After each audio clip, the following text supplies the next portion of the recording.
कहते हैं मनुष्य जीवन एक बार मिलता है, तो फिर पूर्व जन्म क्या है? और अगर हमें जो इस जीवन में मिला या कर्म कर रहे हैं तो प्रारब्ध है, तो इस जन्म के कर्म क्या अगले जन्म में जाएंगे? तो फिर मोक्ष क्या है? हम इसी आने जाने में फंसे रहते हैं। मोक्ष का रास्ता कहाँ से होकर जाता है? क्या इसी जीवन में मोक्ष की तमन्ना करना गलत है? बहुत प्यारा प्रश्न है और इस प्रश्न में कुछ उतार चढ़ाव है। एक, आप अगर ये समझते हो कि मनुष्य जीवन एक ही बार मिलता है, तो ऐसा नहीं है। मनुष्य जीवन कितनी ही बार मिलता है, लेकिन ये जो वाक्य है जिसमें कहा जाता है कि मनुष्य जीवन एक ही बार मिलता है, ये इसलिए कहा गया है क्योंकि 84 लाख योनियां हैं। उन 84 लाख योनियों का एक चक्र है जो मनुष्य अपने प्रारब्ध कर्म के अनुसार भोगता है। कहते हैं यथा गुणः तथा गति, यथा गति तथा मति। मनुष्य का जैसा गुण होता है उसको वैसी ही गति मिलती है।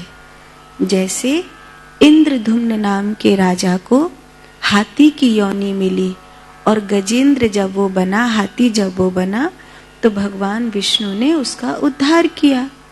वो जो मगरमच्छ था जिसने उस हाथी का पांव पकड़ा था, आपने गजेंद्र मोक्ष की कथा सुनी होगी। वो जो मगरमच्छ था वो भी पूर्व जन्म में एक हुहु नाम का गंधर्व था। देवल मुनि नदी में खड़े होकर सूर्य नारायण को जल चढ़ा रहे थे। उस समय उसने पानी के भीतर आकर उनको डरा दिया। तो मगरमच्छ जैसा व्यवहार करता है, इसीलिए तू मगरमच्छ बनेगा। यथा व्यवहार तथा गति, यथा गति तथा मति, यथा मति तथा गति।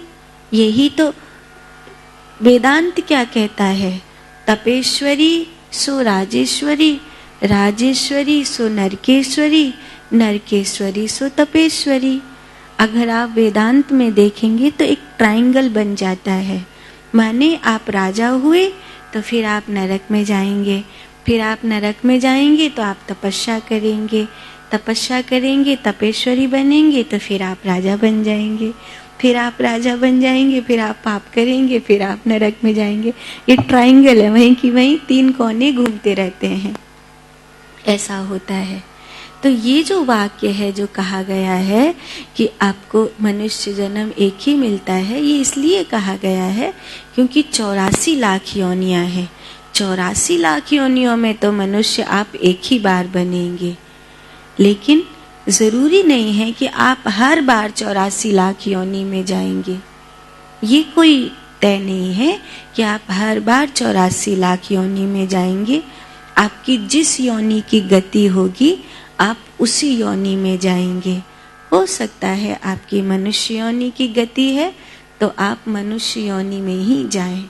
तो ये आपके एक प्रश्न का उत्तर हुआ। दूसरा आपने लिखा कि अगर हमें जो इस जीवन में मिला है वो करते हैं, प्रारब्ध है, तो इस जन्म के कर्म क्या अगले जन्म में जाएंगे? तो फिर मोक्ष क्या है? इस जन्म के कर्म अगले जन्म में निश्चित जाएंगे। मोक्ष क्या है? फर्ज करो मैं जालंधर में रहती हूँ और मुझे जालंधर से अमृतसर जाना है। अब मुझे यहाँ से शिफ्ट होना है या मुझे यहाँ से कहीं और जाना है, तो जालंधर में जिन जिन लोगों से मैंने कर्जा ले रखा है वो सब क्या कहेंगे, भाई साहब पहले हमारा दे जाओ फिर जाना। तो हमें उन सब का कर्जा चुका करके जाना पड़ेगा। तो मोक्ष क्या है? जब हमने उन सब चीजों को चुका दिया। जब तक हमने उन सब चीजों को चुकाया नहीं है तब तक हमें यहीं रहना है। 1 जन्म में, 2 जन्म में, 3 जन्म में हमें यहीं रहना है जब तक कि हमने वो चुकाया नहीं है। जो जन्म लेने की प्रक्रिया है वो स्थूल शरीर की नहीं होती, वो सूक्ष्म शरीर की होती है। आप जो स्थूल शरीर से कर्म और प्रारब्ध कर रहे हो वो बंधन नहीं है, जो आप सूक्ष्म शरीर से कर रहे हो वो बंधन है। माने आप मर जाओगे जब, तब आपका शरीर तो छूट जाएगा लेकिन आपका जो विचार है वो नहीं छूटेगा, जो प्रारब्ध है वो नहीं छूटेगा। जब आप सो जाते हो तो शरीर तो सो जाता है लेकिन सपने चलते रहते हैं कि नहीं चलते रहते। ऐसे ही जब आप मर जाते हो तो शरीर तो मर जाता है पर सूक्ष्म शरीर जो विचार शरीर है वो यात्रा करता रहता है। और जब तक वो यात्रा करता रहेगा तब तक मोक्ष नहीं होगा। इसीलिए कहते हैं ध्यान करो। ध्यान करने से क्या होगा? मन शांत हो जाएगा। जैसे जैसे मन शांत होगा तो आपका जो विचार शरीर है वो विचार शरीर आत्मा में, चेतना में विलीन होने लगेगा। जैसे ही वो आत्मा में, चेतना में विलीन होगा तो आपका स्थूल शरीर से जो कनेक्शन है वो टूट जाएगा। और जैसे ही वो टूट जाएगा तो ना तो कोई स्वप्न रहेगा ना कोई गति रहेगी। उसी को मोक्ष कहते हैं। फिर किसी को अगला जन्म लेने की आवश्यकता नहीं है, चाहे तो ले सकता है। इसी प्रश्न में एक और प्रश्न है, हम इसी आने जाने में फंसे रहते हैं, मोक्ष का रास्ता कहाँ से होकर जाता है? क्या इसी जीवन में मोक्ष की तमन्ना करना गलत है? इस जीवन में मोक्ष की आकांक्षा करना बिल्कुल भी गलत नहीं है। तथापि इस जीवन में अगर आप मोक्ष की आकांक्षा कर रहे हैं, आप इस जीवन में मोक्ष के लिए पिपासु हैं, तो ये सौभाग्य है। ये गलत नहीं है, बल्कि ये सौभाग्य है कि आपको मोक्ष की प्यास उठी है, आपको एक पीड़ा उठी है कि मुझे मुक्त होना है।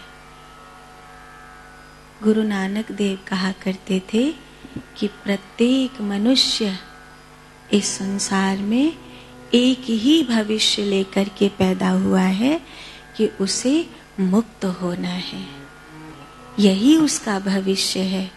इसीलिए ये आकांक्षा करना गलत नहीं है। एक और प्रश्न है, इन्होंने पूछा है, गुरु क्या है? गुरु के बिना जीवन अधूरा है, ऐसा क्यों कहा जाता है?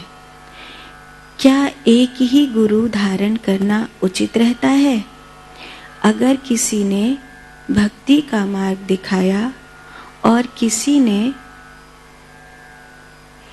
स्पिरिचुअलिटी का फिर मार्ग दिखाया, तो गुरु अलग अलग होना गलत है क्या?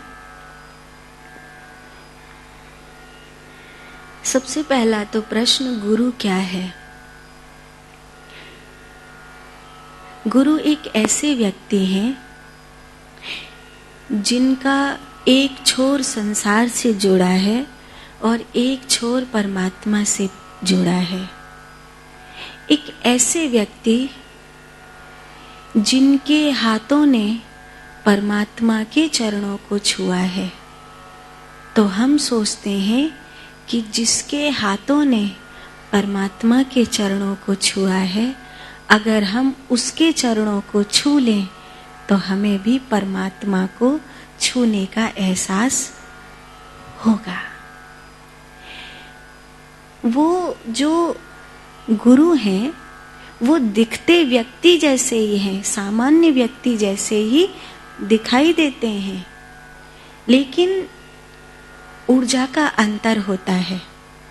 जैसे आपके बाथरूम में भी टाइल लगी है और आपके पूजा घर में भी टाइल लगी है, लेकिन जब आप पूजा घर में जाते हैं तो अपनी स्लीपर उतार कर जाते हैं, स्वच्छ होकर जाते हैं, और जब आप अपने बाथरूम में जाते हैं तो स्लीपर पहन कर जाते हैं, अपवित्र होकर भी चले जाते हैं। टाइल वहाँ पर भी लगी है, पत्थर वहाँ पर भी लगा है और पत्थर यहाँ पर भी लगा है, लेकिन दोनों की जगह का अंतर है, दोनों की ऊर्जा का अंतर है। जहाँ वहाँ की ऊर्जा निम्न कोटि की है और वहाँ की ऊर्जा उच्च कोटि की है। तो आप बच्चे से भी कहते हो कि वहाँ पर जूता पहन कर नहीं जाना, झूठे मुंह से मत जाना, वहाँ भगवान रहते हैं। मनुष्य जैसा साधारण मनुष्य दिखाई देता है वैसे ही गुरु दिखाई देते हैं, बस अंतर ऊर्जा का है। ऊर्जा का अंतर ये है कि एक तरफ वो व्यक्ति है जो मूलाधार में जी रहा है, जो वासना में जी रहा है, और एक तरफ वो व्यक्ति है जो सहस्रार में जी रहा है, जो ज्ञान में जी रहा है, तो उसको गुरु कहते हैं, है ना। आपने पूछा गुरु क्या है, फिर आपने पूछा गुरु के बिना जीवन अधूरा है, ऐसा क्यों कहा जाता है। गुरु के बिना जीवन अधूरा है ऐसा इसलिए कहा जाता है कि आप एक अंधेरे रास्ते पर चल रहे हो। उस अंधेरे रास्ते पर अगर कोई सामने से दिया लेकर के चल रहा है तो दो उपाय हैं। या तो कहो कि हम हमारे अंधेरे में ही खुश हैं, या ये कहो कि तुम्हारे जीवन के बिना हमारा, तुम्हारे दिए के बिना हमारा रास्ता पार नहीं हो रहा है, तुम्हारे दिए की रोशनी में हमारी जिंदगी के अंधेरे को भी, हमारे रास्ते के अंधेरे को भी मिटा दो। तुम्हारे दिए के साथ चलते चलते चलते चलते हम भी पार हो जाएंगे। इसीलिए कहते हैं गुरु के बिना जीवन अधूरा है। ऐसे तो आप अपने दिए को भी लेकर चल सकते हो, अप दीपो भवा, अपना दिया जलाओ, लेकिन अपना दिया जलाने के लिए भी आपको सामने से प्रकाश की जरूरत है। जब तक आपको एक सामने से ज्योति नहीं मिलेगी तब तक आप अपना दिया भी कैसे जलाएंगे। आपके पास माचिस होनी चाहिए, आपके पास दूसरा जलता हुआ दिया होना चाहिए, तभी तो आप अपना बुझा हुआ दिया जलाओगी। नहीं तो अपना बुझा बुझा दिया जलाओगी कैसे। माचिस भी नहीं है और कोई जलता हुआ दिया भी नहीं है, तो अपना बुझा बुझा दिया जलाने कहाँ जाएंगे। उसी के पास जाएंगे ना जिसका दिया जल रहा है, और फिर उसके बाद हमारा दिया जल जाएगा तो हम अपने रास्ते चल पड़ेंगे। इसीलिए कहते हैं गुरु के बिना जीवन अधूरा है। क्या एक ही गुरु धारण करना उचित रहता है? ऐसे तो एक ही सद्गुरु जीवन में धारण करनी चाहिए, यही उचित रहता है। पर जरूरी नहीं कि आपका भाग्य इतना प्रबल हो कि आपको एक ही गुरु इस प्रकार मिल जाए जो आपको मार्ग दिखा दे। कई बार ऐसा होता है कि आपको मार्ग ढूंढने के लिए अलग अलग पथ पर चलना पड़ता है। जैसे राम जी ने भारद्वाज मुनि से पूछा किस ओर जाऊं, वाल्मीकि मुनि से पूछा कहाँ रहूं, अत्रि मुनि से पूछा क्या करूं, अगस्त मुनि से पूछा कैसे करूं। अलग अलग ऋषियों से अलग अलग मार्ग पूछे। राम जी के जीवन में 5 महात्मा हैं, गुरुदेव वशिष्ठ, वामदेव, जाबाली, विश्वामित्र और सतानंद, इन पांचों से पूछकर दशरथ जी भी काम किया करते थे और इन पांचों से पूछकर राम जी भी काम किया करते हैं। तो इसका अर्थ ये नहीं है कि राम जी की गुरु निष्ठा कमजोर पड़ जाएगी। गुरु निष्ठा उनकी कमजोर नहीं पड़ेगी, बल्कि अपने ही गुरु को दूसरे संत में देखना। अब भारद्वाज मुनि से तुमने पूछा तो वाल्मीकि मुनि गुस्सा हो जाते, मुझसे क्यों पूछ रहे हो। और जब वाल्मीकि मुनि से पूछ कर आए हो तो अत्रि गुस्सा हो जाते, मुझसे क्यों पूछ रहे हो। पूछ तो लिया उनसे, अब मुझसे क्यों पूछ रहे हो। लेकिन एक बड़ी पुरानी कहावत है, पूछनता कभी मूर्ख नहीं कहाता। पूछनता कभी मूर्ख नहीं कहाता। तो तुम्हें अपने ही गुरु की मूरत अगर कहीं और दिखाई देने लगे तो उनसे पूछो, और जब वो बोले तो ऐसा जानना कि मेरे गुरुजी ही उत्तर दे रहे हैं, मेरे गुरुजी ही मुझको मार्ग बता रहे हैं। वो तो किसी भी रूप में बता सकते हैं ना, तो वही मुझको मार्ग बता रहे हैं, ऐसा जानना चाहिए। अगर किसी ने भक्ति का मार्ग दिखाया और किसी ने स्पिरिचुअलिटी का मार्ग दिखाया और किसी, तो गुरु अलग अलग होना गलत है? नहीं, मेरे देखे नहीं है। तीसरा प्रश्न ये है, कभी कभी इंसान सारी जिंदगी पूजा पाठ कर्म अच्छे करता है पर फिर भी उसकी सोच में वो गहराई नहीं होती, व्यवहार में सौम्यता नहीं होती, तो क्या है वो, क्या है इतने वर्ष में जो सदा नहीं, उसको क्या कहें। कभी कभी इंसान जब सारी जिंदगी पूजा पाठ करता है और फिर भी उसकी सोच में गहराई ना हो, तो समझ लेना कि उसने जो कुछ किया वो स्थूल शरीर से किया, बाह्य जगत से किया, अंतर जगत से नहीं किया। आपने देखा होगा कई लोग माला फेरते फेरते सो जाते हैं, कई लोग सुंदरकांड पाठ करते हैं तो उनको बड़ी नींद आती है, रामायण पाठ करते हैं तो उनको बड़ी नींद आती है। ऐसा होता है। कई लोग सत्संग में सो जाते हैं, ऐसा होता है। इसका अर्थ क्या है, तुम्हारा शरीर तो माला फेरने बैठा था पर तुम्हारा मन माला फेरने को तैयार नहीं था। शरीर तो सत्संग सुन रहा था लेकिन मन सत्संग सुनने के लिए तैयार नहीं था। तो फिर क्या हुआ, उसने निद्रा को ओढ़ लिया। माने तुम पूजा पाठ कर रहे हो तो शरीर कर रहा है, तथापि उसमें गहराई जीवन में नहीं आ रही है, उसके व्यवहार में। तो वो जो भी पूजा थी वो बाह्य जगत की थी, अंतर जगत की नहीं थी। अगर वो अंतर जगत में होती तो फिर वो पूजा नहीं भी करता ना, तो भी उसके व्यवहार में, उसकी ऊर्जा में दिखाई दे रहा होता कि हाँ इसने पूजा पाठ करी है, इसने कुछ उपवास किया है, इसके वो भीतर से ही उमड़ करके आता है।